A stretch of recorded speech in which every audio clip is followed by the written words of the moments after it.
¿Qué sombra? Ah, no. ¿Qué se puede hacer salvo ver películas? Nada. Entonces, hablemos de películas. Yo soy Max Yo soy Andrés. y esto es Hiperfoco. El día de hoy vamos a hablar de un cortometraje que se llama Umbra, del director Malcolm Sutherland, y el cual pueden ver aquí en YouTube. Pero, ¿qué es sombra? Según Wikipedia, umbra es la parte más profunda y oscura de una sombra, donde la fuente de luz está completamente bloqueada por el cuerpo oclusivo. Un observador en la umbra experimenta un eclipse total.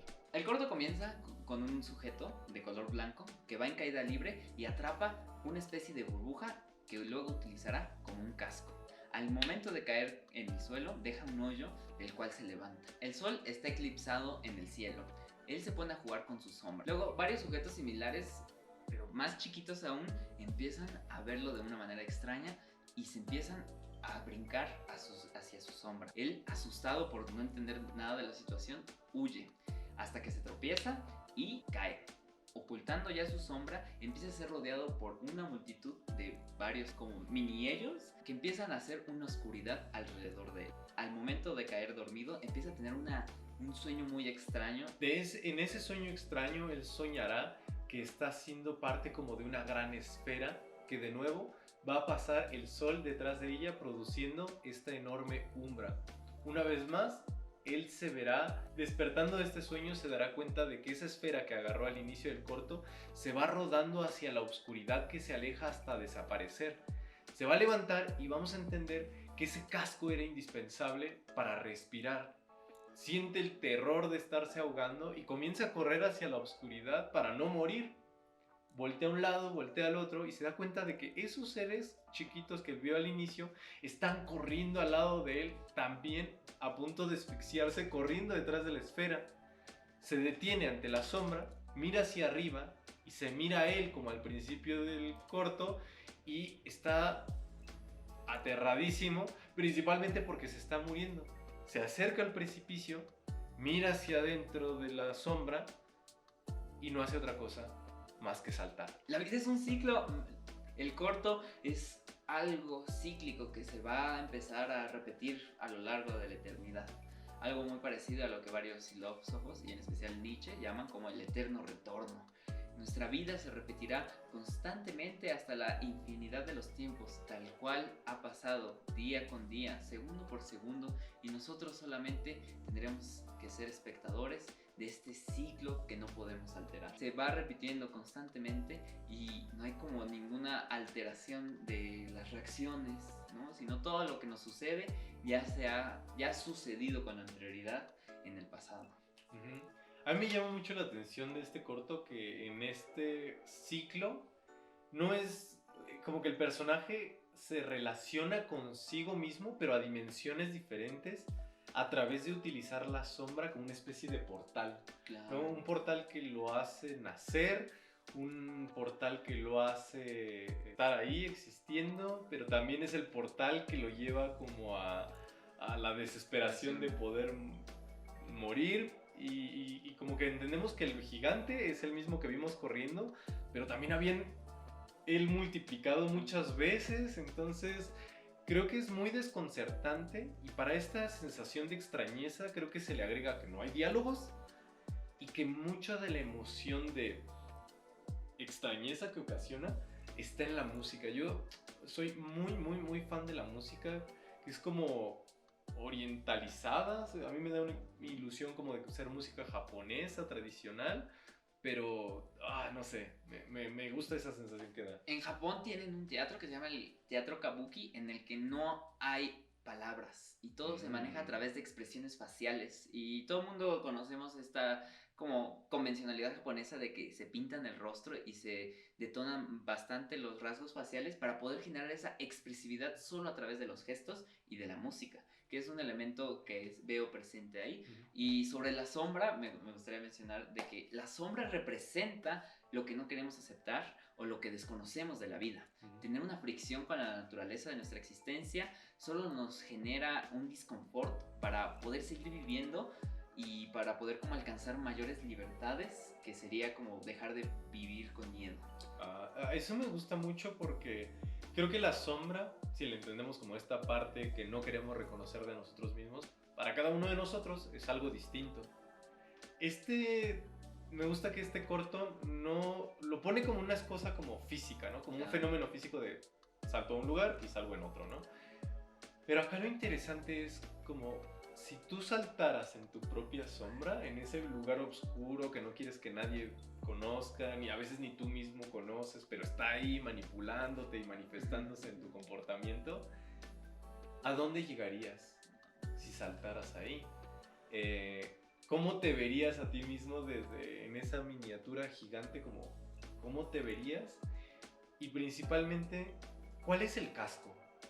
¿Qué es eso que si te lo quitas sentirías que te ahogas en la sombra, ¿no? O lo que te hace brincar a la sombra, ¿no? Porque él brinca a la sombra porque tiene miedo de que se va a ahogar si no tiene el casco, ¿no? Claro. El casco representaría este confort que llegamos a alcanzar en ciertas etapas de nuestra vida, que sería una idea, una perspectiva, hasta cierta manera como un grupo de amigos o algo que nos hace mantenernos neutrales, que no hay cambios drásticos en nuestro entorno, y cuando perdemos ese confort, literalmente es como si sintiéramos que estamos perdiendo la vida, que de cierta manera nos pone en riesgo a nosotros, pero meramente es algo como ilusorio, porque esta es como la metáfora perfecta, porque le cubre como su rostro, entonces como que le cambia toda su percepción de la realidad, porque no va a ser lo mismo como lo que puede observar con el casco y sin el casco, y aparte que sea como una burbuja, pues se dice mucho, ¿no? Es que vives en una burbuja y todo eso. Entonces sería como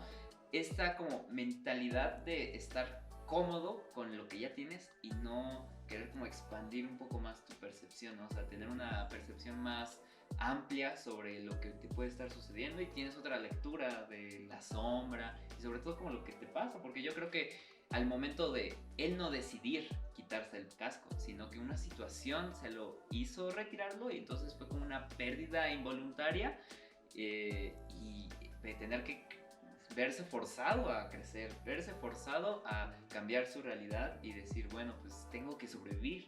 O sea, se vio amenazado por la situación y eso lo hizo como cambiar. También creo que otro elemento, además del casco, está en el sol y lo que parece ser la luna.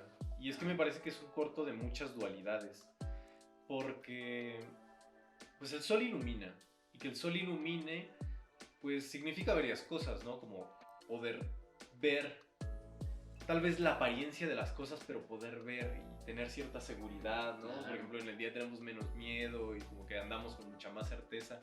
Pero cuando algo obstruye el sol, o sea, porque no es que el sol se apague, ¿no? Sino como que el sol creo que ahí es donde se muestra la sombra, y ese es el momento en el que tú tienes que hacer algo, porque ahí es donde pierdes precisamente como el confort y dices como de, ni modo, estoy aterrado, pero la única manera que tengo de salir de este peligro, de esta situación como ya no cómoda, es saltando. Claro, ¿no? claro. Pues nos deja en una vulnerabilidad contra el mundo, en el que tal cual tenemos dos opciones: seguir como el camino del sol o el camino de la luna, que sería un sufrimiento por una situación de la cual no tienes control tú, o el renacimiento, que eso sería como al tener muy claro como sobre qué factores tú ya no tienes control y sobre cuáles tú puedes como tener más control, y que sería como tu reacción a lo que te sucede.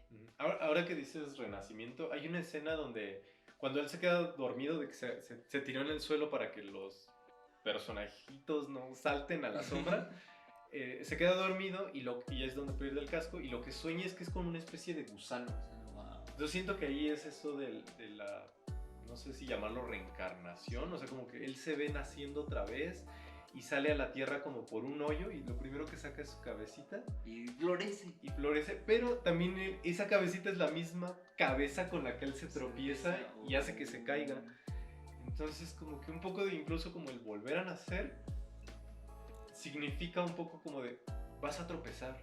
O sea, como que no hay ciclo en el cual no incluya voy a tropezar y voy a enfrentarme a la sombra. No, esta dualidad no está completa la una sin la otra. Y creo que incluso en el estilo visual es súper congruente, porque el hecho de que sea una animación tan minimalista en la que todo es blanco y negro, y bueno, el casquito azul, pero casi todo es blanco y negro, es como wow, súper impresionante. Y hace rato que decías lo del kabuki, aquí no hay gestos faciales humanos, pero sí hay un tipo de trazo así como, pues, infantil, pero lo suficientemente expresivo para comunicar esta crisis casi existencial de la que va a hablar el cortometraje. Wow. La angustia de perder nuestro confort también me parece muy interesante que maneja el apego al confort, ¿no? Cómo nos llega a desequilibrar y por muchos años yo pensé como evitar la angustia en mi vida. Pero ya después dije, claro que no, o sea, tengo que empezar a tomar decisiones en cuanto qué decisión me va a dar más angustia, y la angustia no es como algo malo. La angustia viene porque es distinto al miedo. En el miedo sabemos qué va a pasar y cómo tenemos que reaccionar. O sea, de cierta manera ya tenemos como una imagen mental sobre a qué le tenemos miedo, pero en la angustia desconocemos todo. No sabemos a qué qué estamos temiendo, no sabemos cómo reaccionar. Entonces nos quedamos congelados ante la vida. Y ahí es cuando tenemos que tomar como la decisión más importante de saltar al vacío. Y para el filósofo alemán, Soren Kierkegaard. el vértigo de la libertad. La angustia es el vértigo de la libertad. Entonces, cuando sentimos esta angustia es cuando realmente podemos expresarnos libremente en cuanto a nuestras decisiones. ¿Por qué? Porque nosotros podemos tomar el vacío y adentrarnos a él, o quedarnos viéndolo desde fuera. Pero para mí lo correcto sería tener la libertad de saltar al vacío. Vemos cine, cortometrajes, películas, porque queremos vernos reflejados en las historias. Y esta película parece difícil decir, sí, yo soy uno de esos monitos, porque pues no son situaciones humanas cotidianas. Pero ahora que hablabas de lo del deseo, yo creo que sí me puedo ver en esta angustia de correr desesperadamente detrás de la esfera que simboliza pues el bienestar, la quietud, el confort, cosas que son buenas para la vida y para el desarrollo, y que quien diga que debes renunciar a eso, pues a mí me parecería como de, pues no puedo hacer una vida plena si no tengo una base sólida para hacerlo. Pero creo que lo que me gusta de lo que dices es como de, pero tampoco es como de, voy a evitar correr detrás de la esfera. Pues no, o sea, Sí. corre, es necesario para que la alcances, y muchas veces pues sí será cansado, sí será frustrante, pero si no corres detrás de esa esfera, no la vas a alcanzar. Y en este juego del ciclo y demás, pues también uno tiene que hacerse la idea de, voy a perder esa esfera y voy a sentirme desesperado como se siente ese muñequito, porque al parecer así es la vida, una transición entre la luz y la sombra. Wow. Y luego nos paramos en esta umbra en la que no vemos fin, no tenemos esperanza, pero tenemos que saber cómo tratarla, cómo lidiar, porque es un estado transitorio. William Faulkner. Ningún sentimiento es final. Entonces, al igual que todas las situaciones en nuestra vida, no son algo que no se va a acabar. Todo tiene un final. Entonces, esta umbra va a llegar a un punto en el que se va a desvanecer. Entonces, tenemos que tener como este desapego al confort, este desapego a la luz, porque también vamos a pasar por etapas un poco más oscuras. Podemos agregar también que el personaje se está moviendo ya que hay cosas externas que cambiaron de lugar. Lo mismo sucede con nosotros. Sí, tenemos la capacidad de movernos, de tomar acción, de decidir, de tomar o de soltar, pero también tenemos que ser conscientes que nuestra interacción está vinculada con un montón de situaciones que nosotros no controlamos. Lo que tenemos que recordar también es que esa umbra por la que podemos transicionar no es eterna, porque hasta los astros se están moviendo. Tenemos que aprender a seguir caminando por la vida, y sí, está bien sentirse vulnerable, está bien tener miedo, pero lo que no estaría bien sería no actuar con libertad de saltar al vacío. Espero que tomen su libertad para ver Umbra y dejarnos en los comentarios qué les pareció. ¿Les gustó este cortometraje? ¿Hay otro que les haya gustado, que les gustaría recomendarnos? Y principalmente a ustedes, ¿qué les hizo pensar Umbra? También recuerden que si son realizadores de cortometrajes, pueden enviárnoslo a través de nuestro Instagram o aquí en YouTube, para que a lo mejor en algún momento hagamos un video sobre sus trabajos. Por favor, suscríbanse a Hiperfoco, síganos en nuestras redes sociales. Denle like al video. Nos vemos